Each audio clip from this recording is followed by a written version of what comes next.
멸치 그냥 먹으면 효과 반토막 납니다. 멸치와 최고의 궁합 음식 3가지, 그리고 피해야 할 음식 2가지를 알려드립니다. 뼈 건강, 뇌 건강, 그리고 노화를 늦추는 비밀까지 담았습니다. 오늘은 우리 식탁에서 늘 보이는 평범한 반찬 멸치에 대해 이야기하겠습니다.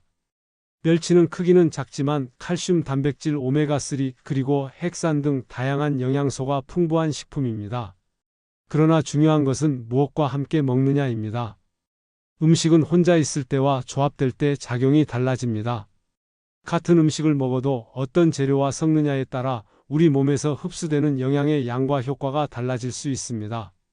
오늘 영상에서는 멸치와 함께 먹으면 건강에 이득을 주는 최고의 궁합 음식 3가지와 멸치와 같이 먹으면 오히려 해가 될 수 있는 최악의 궁합 음식 2가지를 설명하겠습니다. 끝까지 보시면 집에서 바로 적용할 수 있는 레시피와 섭취 팁도 드리겠습니다. 먼저 왜 멸치가 우리에게 중요한지 핵심부터 짚고 넘어가겠습니다. 멸치는 소형 등푸른 생선으로서 칼슘이 풍부합니다. 성장기 아이들에게는 뼈 형성을 돕고 골다공증 위험이 있는 중장년층에게는 골밀도를 유지하는 데 필요합니다. 또 멸치에는 단백질이 많아 근육 건강을 지키는 데도 도움이 됩니다. 단백질은 단순히 근육만 만드는 것이 아니라 세포를 유지하고 호르몬과 효소를 합성하는 데 반드시 필요합니다. 멸치에는 오메가3의 한 형태인 DHA가 포함되어 있는데 이는 신경세포 건강에 유리합니다. DHA는 뇌세포막을 안정화하고 염증 반응을 낮추는 데 중요한 역할을 합니다. 멸치가 가진 또 하나의 특징은 핵산 성분입니다. 핵산은 우리 몸의 DNA와 RNA 구성에 관여하는 분자로서 세포 회복과 단백질 합성에 기여합니다. 다시 말해 멸치에는 단순히 칼슘만 있는 것이 아니라 세포 재생을 돕는 성분도 들어있는 것입니다. 이런 멸치의 장점을 제대로 누리려면 영양소의 흡수를 높여주는 조합을 찾아야 합니다. 그렇지 않으면 열심히 먹어도 효과가 반감될 수 있습니다. 오늘 제가 드리는 정보는 임상 연구와 영양학적 사실을 바탕으로 종합한 것입니다. 그럼 이제 본격적으로 멸치와 최고의 궁합 음식부터 시작하겠습니다.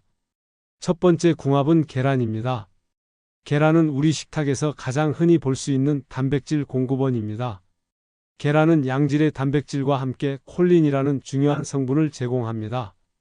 콜린은 세포막을 형성하는 데 필요하며 신경전달 물질인 아세틸콜린 생성에 관여합니다.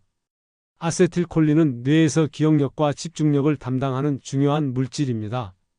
따라서 계란 속 콜린은 인지 기능 유지에 긍정적인 역할을 할 수 있습니다. 멸치에는 오메가3 지방산인 DHA가 들어 있습니다. DHA는 뇌세포막을 구성하는 데 필수적인 성분으로 신경세포의 기능을 안정화합니다. 꾸준히 오메가3를 섭취하면 염증 반응이 낮아지고 인지 저하 위험이 줄어드는 데 도움이 됩니다. 계란의 콜린과 멸치의 DHA가 만나면 뇌 건강에 있어 강력한 보완 효과를 낼 수 있습니다. 특히 나이가 들면서 기억력이 떨어지는 중장년층이나 공부에 집중해야 하는 학생들에게 좋은 조합입니다. 계란의 단백질은 식후 혈당 상승을 완화하는 역할도 합니다. 혈당이 급격히 오르면 뇌혈관과 대사에 부담을 주는데 계란과 멸치를 함께 먹으면 단백질과 오메가3 그리고 칼슘이 동시에 공급되어 혈당 조절과 뼈 건강을 동시에 챙길 수 있습니다. 실생활에 적용할 수 있는 팁을 드리겠습니다. 멸치볶음을 계란말이에 넣어 부쳐보세요. 간단하면서도 영양을 극대화할 수 있습니다. 또 멸치로 육수를 내고 계란을 풀어 미역국처럼 끓이면 맛과 영양이 동시에 살아납니다.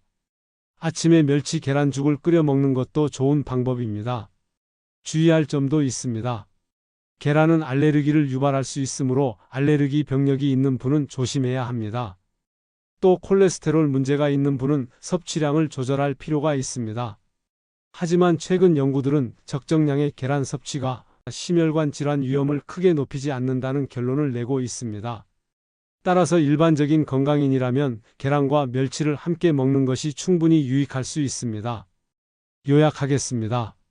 계란은 멸치와 함께 먹었을 때 뇌 건강과 뼈 건강에 동시에 긍정적 시너지를 주는 음식입니다.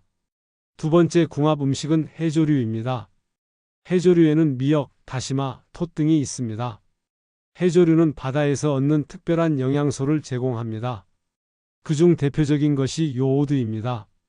요오드는 갑상선 호르몬 합성의 필수적인 원소로 갑상선 호르몬은 기초 대사와 체온 조절 등 전신 대사에 관여합니다. 해조류를 먹으면 요오드 섭취가 가능해 갑상선 기능 유지에 도움을 줍니다. 멸치에는 핵산 성분이 풍부합니다. 핵산은 세포 회복과 단백질 합성에 관여하여 노화 지연에 기여할 수 있습니다. 멸치의 핵산과 해조류의 요오드가 만나면 신진대사와 세포 건강을 동시에 지킬 수 있습니다. 해조류에는 또 다른 유익한 성분이 있습니다. 바로 후코이단입니다. 후코이단은 해조류에서 발견되는 다당류로 면역 조절과 항산화 작용에 도움을 줄 수 있습니다. 멸치의 DHA와 후코이단이 함께 작용하면 활성산소를 줄이고 면역 기능을 개선하는 효과를 기대할 수 있습니다. 또 해조류는 식이섬유가 풍부해 장내 환경을 개선합니다. 장내 미생물 균형을 맞추고 염증 반응을 줄이는 데 유익합니다. 멸치와 해조류를 함께 먹으면 단순히 영양만 보충하는 것이 아니라 장 건강과 면역 기능까지 동시에 지킬 수 있습니다. 실전 조리 팁을 드리겠습니다. 멸치로 다시마 육수를 내서 국을 끓여 보세요. 멸치와 다시마의 조합은 국물 맛을 깊게 하면서도 영양적으로도 훌륭합니다. 미역국을 끓일 때 멸치 육수를 사용하면 더 건강한 식단이 됩니다.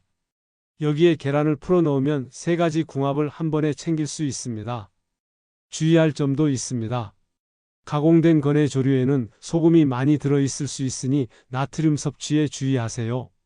또 갑상선 질환이 있는 분은 요오드 섭취를 조절해야 하므로 해조류를 과도하게 먹지 않도록 조심해야 합니다. 요약하면 해조류는 멸치의 핵산과 만나 신진대사와 면역 기능을 강화하는 훌륭한 궁합입니다.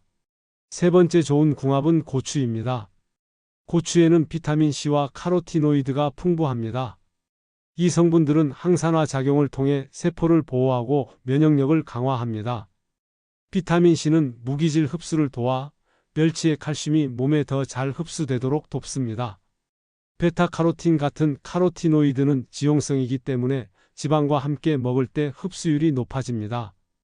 멸치에는 불포화 지방산이 들어있어 고추 속 베타카로틴 흡수를 촉진합니다. 이렇게 두 가지가 만나면 서로의 흡수를 높여 항산화 효과를 극대화할 수 있습니다. 고추의 캡사이신은 대사 촉진과 혈류 개선에 도움을 줍니다. 따라서 멸치의 영양소가 전신으로 잘 퍼지도록 도와주는 역할도 할 수 있습니다. 실전 팁으로는 멸치볶음에 청양고추를 작게 썰어 넣어 보세요. 칼칼한 맛이 더해져 입맛이 살아나면서 흡수율도 높아집니다. 멸치 육수에 고추를 약간 넣어 칼칼하게 끓이는 것도 좋은 방법입니다. 주의사항은 있습니다. 위가 약한 분이나 위식도 역류 질환이 있는 분은 고추 섭취 후 증상이 악화될 수 있습니다. 따라서 양을 조절하면서 드셔야 합니다. 정리하면 고추는 멸치의 장점을 보완하고 흡수율을 높여주는 좋은 궁합 음식입니다. 그렇다면 멸치와 함께 먹으면 피해야 할 음식은 무엇일까요? 첫 번째는 시금치입니다. 시금치는 철분과 엽산 그리고 항산화 성분이 풍부한 채소입니다. 하지만 시금치에는 옥살산이라는 성분이 다량 들어 있습니다. 옥살산은 칼슘과 결합해 수상칼슘이라는 불용성 물질을 만듭니다. 수상칼슘은 요로 결석의 주요 원인 중 하나입니다. 따라서 멸치의 칼슘과 시금치의 옥살산이 만나면 몸에 흡수되지 않고 결석을 만들 위험이 있습니다. 또 시금치의 철분과 멸치의 칼슘은 장내 흡수 경로에서 경쟁합니다. 서로 흡수를 방해하므로 원하는 만큼 영양을 얻지 못할 수 있습니다. 결과적으로 시금치와 멸치를 자주 함께 먹으면 칼슘 흡수가 저하되고 결석 위험이 높아질 수 있습니다. 실전 대처법은 간단합니다.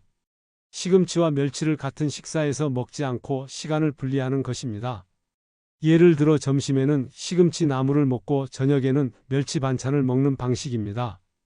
또 시금치를 데치거나 물에 오래 담가 옥살산을 일부 제거하는 것도 도움이 됩니다. 따라서 시금치와 멸치는 같이 먹지 않는 것이 안전한 조합입니다. 두 번째 피해야 할 음식은 잡곡밥입니다. 특히 현미 같은 잡곡에는 피트산이 많이 들어 있습니다. 피트산은 칼슘, 마그네슘, 아연 같은 미네랄과 결합해 체내 흡수를 방해합니다. 멸치는 칼슘과 미네랄이 풍부한 식품인데 잡곡의 피트산과 만나면 흡수되지 못하고 배출될 수 있습니다. 장기적으로 보면 골밀도 저하나 미네랄 결핍으로 이어질 수 있습니다. 그래서 멸치와 잡곡밥을 무조건 같이 먹는 것이 건강에 이롭다고만 볼 수는 없습니다.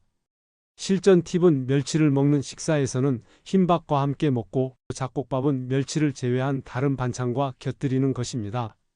또 잡곡을 꼭 드신다면 발화현미나 발효된 잡곡으로 피트산 함량을 낮춘 제품을 선택하세요. 섭취 시간을 분리하는 것도 좋은 방법입니다.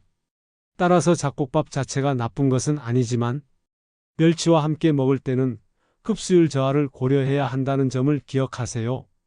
이제 실생활에서 바로 적용할 수 있는 하루 식단 예시를 드리겠습니다.